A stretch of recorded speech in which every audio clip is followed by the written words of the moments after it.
Version आया है। और बिल के इस वर्जन में भी कई ऐसे मुद्दे हैं जिनमें हमें थोड़ी सी गहराई से सोचना जरूरी है।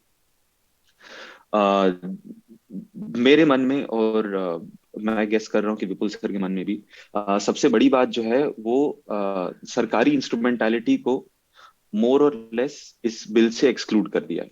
तो इसमें गवर्नमेंट सर्वेलेंस की बात तो है ही नहीं, उसको तो आप भूल ही जाइए। उससे आपको इस बिल के द्वारा कोई प्रोटेक्शन नहीं मिलने वाली है। और स्टेट इंस्ट्रूमेंटैलिटी का तात्पर्य मिनिस्ट्री ऑफ होम अफेयर्स से नहीं है, गृह मंत्रालय से नहीं है। इसमें सारी government companies, educational institutions, hospitals और अन्य सर्विस प्रोवाइडर भी आ सकते हैं। जैसे कि आप लोगों ने शायद न्यूज में या ट्विटर में या अखबारों में पढ़ा होगा कि अभी वर्तमान काल में एम्स के साथ एक बहुत बड़ा हैकिंग का और डेटा ब्रीच का सिलसिला अभी भी जारी है। सुनने में आ रहा है कि चाइनीज हैकर्स ने एम्स का डेटा उनके सर्वर्स में ब्रीच करके डेटा निकालने में उनको सफलता प्राप्त हुई है। अभी आप सोचो कि एम्स में कितने सारे मरीज इंडिया के, और अब एम्स सिर्फ दिल्ली में नहीं है, भोपाल में भी है। मैं खुद भोपाल से हूँ। मैं एम्स भोपाल में जाके इलाज करा चुका हूँ। तो वो सारा डेटा जो एम्स में हाउस होता है वो अभी चाइना के हैकर्स के पास उपलब्ध हो चुका है। अ, तो मतलब एक छोटे रूप से ये कह सकते हैं कि चाइना को पता है कि 2021 में नवंबर में मुझे रीढ़ की हड्डी में प्रॉब्लम हुई थी। और इस बात से मैं बहुत अनकंफर्टेबल हूँ, क्योंकि ये बात तो मेरी मम्मी को भी नहीं पता, चाइना को कैसे पता हो सकता है। बट ये संभव इसलिए हुआ है क्योंकि हम पिछले कई सालों से बढ़ावा दिए जा रहे हैं कि डेटा कलेक्ट हो, डेटा स्टोर हो, डेटा सरकारी संस्थाओं में आपस में शेयर हो। जितना ज्यादा डेटा हम कलेक्ट कर पाएंगे उतना हमारे लिए बेहतर रहेगा। मगर उस डेटा को बचा के रखने की, सुरक्षित रखने की हमें अभी भी कैपेबिलिटी नहीं है। और जैसा जैसा समाचार में आते जा रहा है आए दिन, मुझे लग रहा है कि हैकर्स हमेशा एक या दो स्टेप तो आगे रहेंगे ही किसी भी सरकारी संस्था से। तो जब ये सरकारी संस्थाओं का एक्सक्लूजन आप इन सब चीजों के संदर्भ में या आरोग्य सेतु जैसी चीजों के संदर्भ में देखेंगे तो आपको समझ में आएगा कि हमें मतलब कैसे पूरी तरह से बस छोड़ दिया जा रहा है। इस बिल के अंडर एक डेटा प्रोटेक्शन बोर्ड की स्थापना की सोच है। मगर दुर्भाग्यवश हालांकि आईटी मिनिस्ट्री कहती रहती है कि ये पूरी तरह से एक स्वतंत्र संस्था है, इसमें सरकार का या आईटी मिनिस्ट्री का कोई जोर नहीं होगा। लेकिन फिर भी अगर आप प्रावधान को देखिए तो ये अपॉइंट होगी सरकार द्वारा, अ, इसकी सैलरीज आएंगी सरकार द्वारा, और इनके ऑफिसरों को निकाला जा पाएगा सरकार द्वारा। तो अगर ये अ, ऐसा है तो इनकी स्वतंत्रता की मान्यता क्या है? अ, इससे एक ट्राइब्यूनलाइजेशन जो हो रहा है जस्टिस सिस्टम का, अ, उसको भी बढ़ावा मिलता है। इसमें बिल में एक प्रावधान है कि जो हमारे सिविल कोर्ट्स हैं, जो हमारी जुडिशरी का सिस्टम है, वो पूरी तरह से इस इशू के बाहर रहेगा। कोई भी मैटर्स वहां नहीं जाएंगे, वो डायरेक्टली इस डेटा प्रोटेक्शन बोर्ड पे जाएंगे। जो अपने आप में अगर सोचा जाए तो बहुत बुरी बात नहीं, क्योंकि सिविल कोर्ट्स में लाखों करोड़ों केसेस की बैक पेंडेंसी है। अ, और हम लोग हमेशा इस बात की चर्चा करते हैं कि केसेस जो आ रहे हैं कोर्ट में वो खत्म नहीं हो रहे, 60 60 60 साल तक लोगों के प्रॉपर्टी के केस चले जा रहे हैं। लोगों का निधन हो जाता है मगर उनका केस चलता रहता है।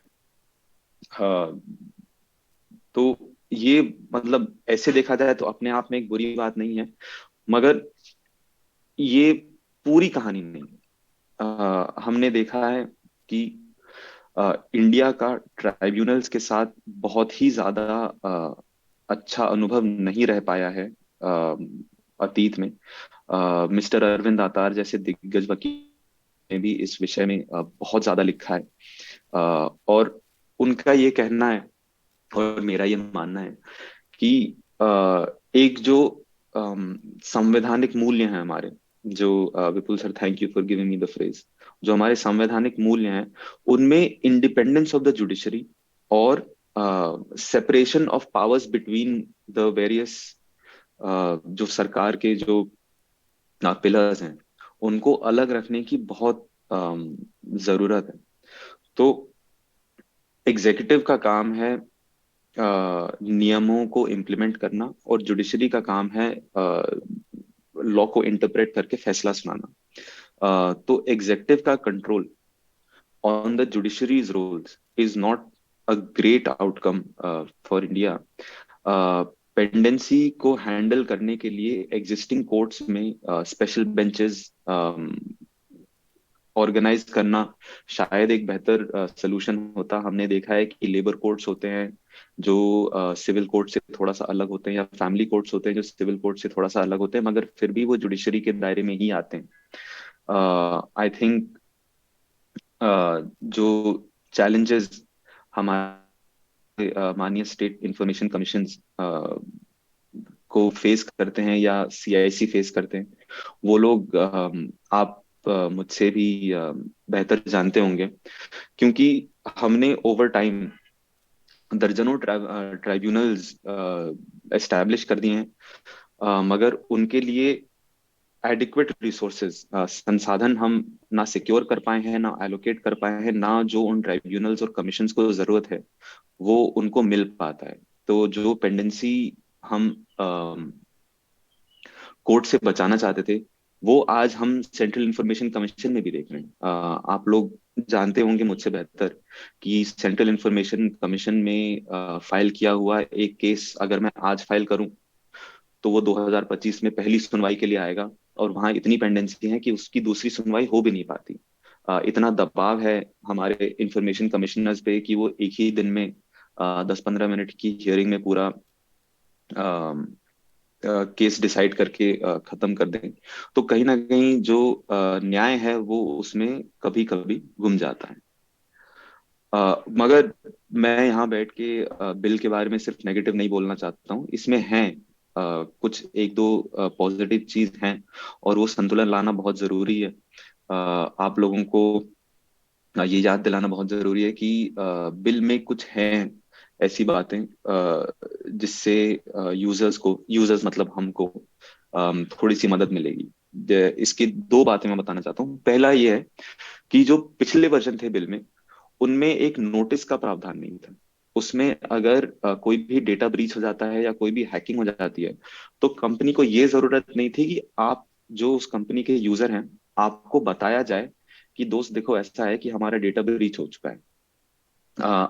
इस बिल में ये प्रावधान है कि अगर आपने जोमेटो को का प्रयोग करते हैं, जोमेटो ने आपके बारे में जो भी डेटा इकट्ठा करके वो स्टोर करते हैं, और जोमेटो में अगर किसी प्रकार का ब्रीच हो जाता है या हैकिंग हो जाती है तो जोमेटो को अब आपको बताना पड़ेगा।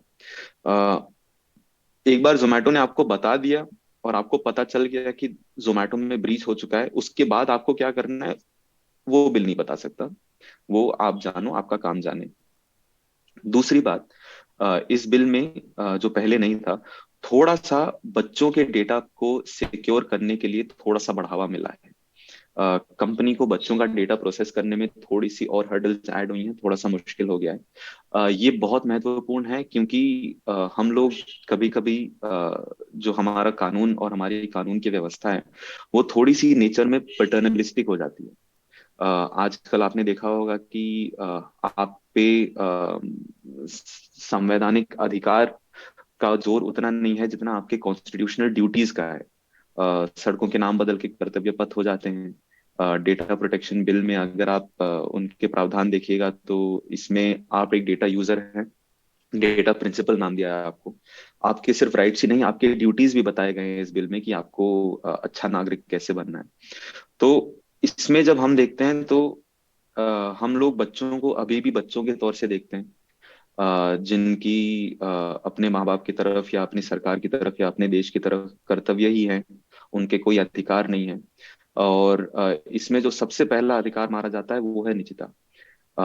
आप और हम और सब यही सोचते हैं कि बच्चे निजता का क्या करेंगे, बच्चों को प्राइवेसी की क्या जरूरत है। हम उनकी परवरिश कर रहे हैं, हमें सब कुछ जानना चाहिए उनके बारे में ताकि हम उनका देखभाल सही से कर पाए। और माँ बाप के संदर्भ में ये मैं मान सकता हूँ कि ये किस हद तक ठीक भी है। मगर सरकार का इस विषय में एंट्री करना तो मुझे समझ में नहीं आता है। जैसे कि दिल्ली में अ, अभी बात चल रही है कि सारे सरकारी स्कूलों में क्लासरूम के अंदर सीसीटीवी कैमरा लगाया जाएगा। सीसीटीवी कैमरा की एक लाइव फीड होगी जो सारे मम्मी पापा के पास एक लिंक के द्वारा उपलब्ध रहेगी, और वो घर बैठे ये देख सकते हैं कि क्लासरूम में क्या चल रहा है। अब पेपर में तो ये सुनने में बड़ा अच्छा लगता है कि मेरे बच्चे स्कूल चले गए, वो क्लासरूम में बैठ के पढ़ाई कर रहे हैं, और मैं यहाँ घर बैठे देख पा रहा हूँ कि वो अच्छे से पढ़ रहे हैं, ध्यान दे रहे हैं, सीख पा रहे हैं, लिख पा रहे हैं, पढ़ पा रहे हैं कि नहीं, और टीचर भी अच्छे से पढ़ा पा रहा है या नहीं। मगर बात अगर वहीं खत्म हो जाती तो बहुत बढ़िया रहता। अगर हर क्लास में 40 सीसीटीवी रहते, और एक सीसीटीवी सिर्फ एक बच्चे पर ध्यान देता, और उस सीसीटीवी का लिंक उसके मम्मी पापा के पास जाता, तो मैं इसके बारे में आगे कुछ ना कहता। मगर हर क्लासरूम में एक सीसीटीवी होगा, सारे मम्मी पापा के पास उस सीसीटीवी का लिंक होगा। तो आप सोचिए, अगर आपके बच्चे के क्लास में 39 बच्चे और पढ़ते हैं, तो उनके 78 माँ बाप मोर और लेस और होंगे जिनके पास ये लिंक जाएगा। वो लिंक किसी और बच्चे के माँ बाप अगर वो लिंक आगे पास कर दें, मैं नहीं जानता, उस बात पे मेरा कोई नियंत्रण नहीं। वो किसको पास ऑन करेंगे?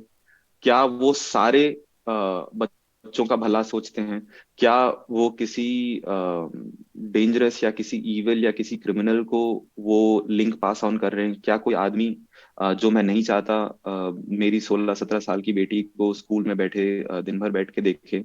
इस बात पे मेरा कोई नियंत्रण नहीं है। तो कभी कभी ऐसा होता है कि जो बच्चों की प्राइवेसी होती है, हमारे मन में ये होता है कि बच्चों की जो निजता है वो 18 पर ही शुरू होगी, उसके पहले उनकी कोई निजता नहीं है। तो ये एक बहुत ही गलत सोच है, थोड़ी सी डेंजरस टाइप की सोच है। ये बिल में एक छोटे से मायने में इसको एड्रेस किया है, जो मैं कहता हूँ कि अच्छी बात है। तो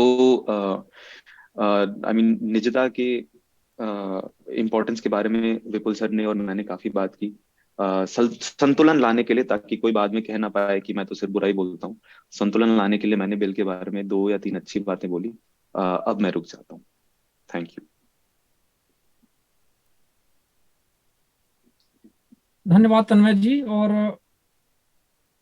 आपने बहुत ही बेहतर ढंग से इसको एक्सप्लेन करने का प्रयास किया। प्रैक्टिकल तौर पे लोगों को शायद समझा होगा, जो मोटे को एग्जाम्पल से लेके और यहाँ तक कि कैसे एम्स की जो आपने बात बताई बहुत इंटरेस्टिंग रही। और ये डेटा प्रोटेक्शन वास्तव में इम्पोर्टेंट है। डेटा स्टोर करना और उसको प्रोटेक्ट करना, ये स्टोर तो किए जा रहे हैं, लेकिन गवर्नमेंट की भी रिस्पॉन्सिबिलिटी है कि वो उसको प्रोटेक्ट करे। वहां तक सब ठीक है, लेकिन अब सेक्शन 8(1)(j) की जब बात आती है, जो आरटीआई कानून में अमेंडमेंट किया जा रहा है, उस पर बहुत सारा कंसर्न है, और उसकी वजह से दिक्कतें होगी कि अभी जो आरटीआई कानून 2000